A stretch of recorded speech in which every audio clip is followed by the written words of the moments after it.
If you had spoken to a Newcastle fan just 2 years ago, they would not have spoken nicely about the club. And there was good reasons for that. And halfway through that season, they were 19th in the league table with 10 losses, 8 draws, and just 1 win to their name. But fast forward 2 years, Newcastle are in the Champions League, and they've got one of the brightest young teams in world football at the moment. And they're now establishing themselves as a top Premier League side, and a side that could potentially challenge in Europe. So, how the hell did this happen? It's probably good to start with a little history lesson on Newcastle. They've won 14 major trophies, which includes 4 league titles and 6 FA Cups. However, they've not won a major trophy since 1955, and most of their success was pre-World Wars. But the 1990s were the golden era for Newcastle fans, of recent times anyway, with Kevin Keegan's side coming up from the Championship and finishing 3rd in their first season. And in the early days of the Premier League, Newcastle were a top side, regularly challenging for Europe, and they almost won it one year. Apart from they had a meltdown which led manager Kevin Keegan to say this famous quote: "They lost it to Sir Alex's Man United." Newcastle were so close to success, they came to the FA Cup final twice in 2 years. However, they lost them firstly to Arsenal and then secondly to Manchester United. A tough blow. And throughout the late 1990s and all the way through to the early 2000s, Newcastle had established themselves as the 5th biggest club in English football. They were regularly competing in Europe and even got to the quarter-finals of the Europa League a couple times. They also secured Champions League a lot and were just known as one of the bigger clubs in the division. However, that would all change in 2007. The man who is absolutely hated on Tyneside is Mike Ashley. And in 2007, after he went public with Sports Direct, he'd got just shy of £1 billion.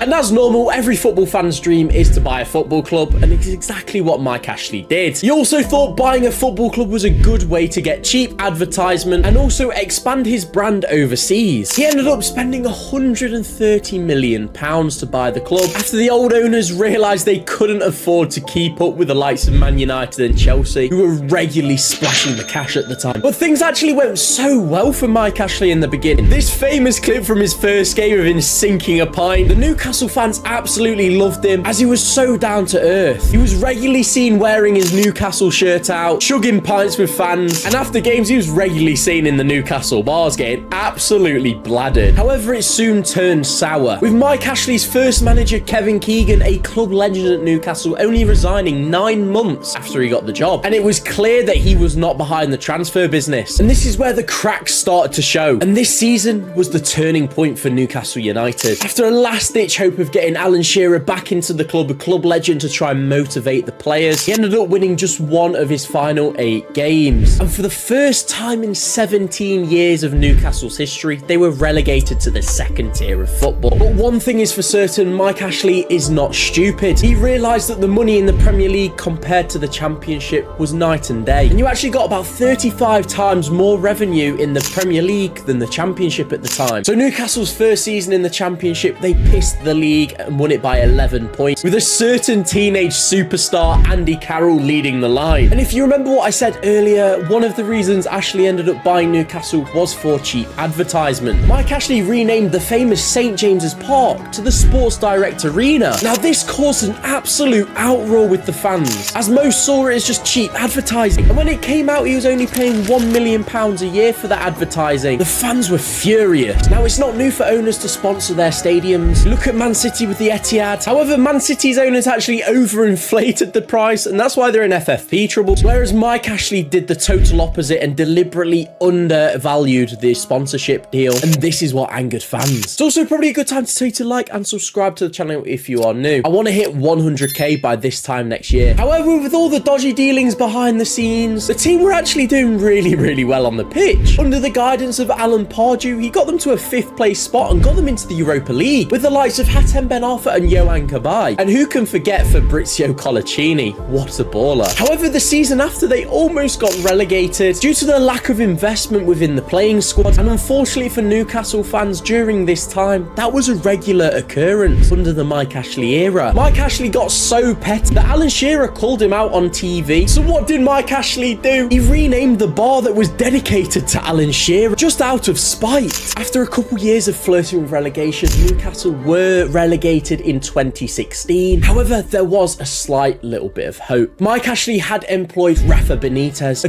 Champions League winner and a world-class renowned coach. But this was the second time Newcastle had been relegated under Mike Ashley, and they had never been relegated from the Premier League era before. But what Rafa Benitez brought was a new life of hope. He just understood Newcastle as a club, the club ethos, and what the fans wanted to see. And the fans absolutely took to Rafa Benitez. Rafa Benitez was one that really didn't like Mike Ashley, but that's on for a little bit later. Anyway, he got them out of the championship as he absolutely pissed the league again. Came to the end of the season and Rafa's contract was up. He ended up refusing to sign a deal as he really hated Mike Ashley and hated working with him. And this killed a lot of Newcastle's fans' hopes. And then they appointed Steve Bruce and just crushed them that little bit more. He was awful at Sheffield Wednesday, but did a surprisingly great job at Newcastle, finishing 12th and 13th. However, that squad needed a whole makeover, and Mike Ashley was not splashing the cash. However, fast forward to the 7th of October 2021. It's a date that every single Newcastle fan celebrates each year. It's the date that made Newcastle officially the richest club in world football with a Saudi takeover. Mike Ashley ended up selling the club for 310 million, making a profit of 180 million at the time. And the whole city of Newcastle celebrated this news. It brought a new leaf of life into the fans and the players. And the first things the Saudis did, tear down those stupid Sports Direct signs and give Alan Shearer his bar back. They also got rid of Steve Bruce while they were 19th. And here's where it gets really fun. They brought in Eddie Howe, very well respected manager, but not a manager that the richest club in the world was by. They were linked to the likes of Pochettino, Jose Mourinho, some of the big names in the football, but they chose the smartest decision that they could and hired Eddie Howe. But when Eddie Howe took over, they were 19th in the table with just one win, and there was a steady turn of improvement. And then the January window rolled round. But Newcastle being the richest club in world football, there was links to Mbappe, Neymar, Messi, you name it. But they didn't spend that much money and actually went for very smart recruitment. They first brought in Kieran Trippier from Atletico Madrid, Van Burn from Brighton, Chris Wood from Burnley, and star signing Bruno Guimaraes from Lyon. And there was one goal for that season: survive. And survive they did. They ended up finishing 11th under Eddie Howe. And they saw a notable improvement on most of the players, namely Joe Linton, who went from a £40 million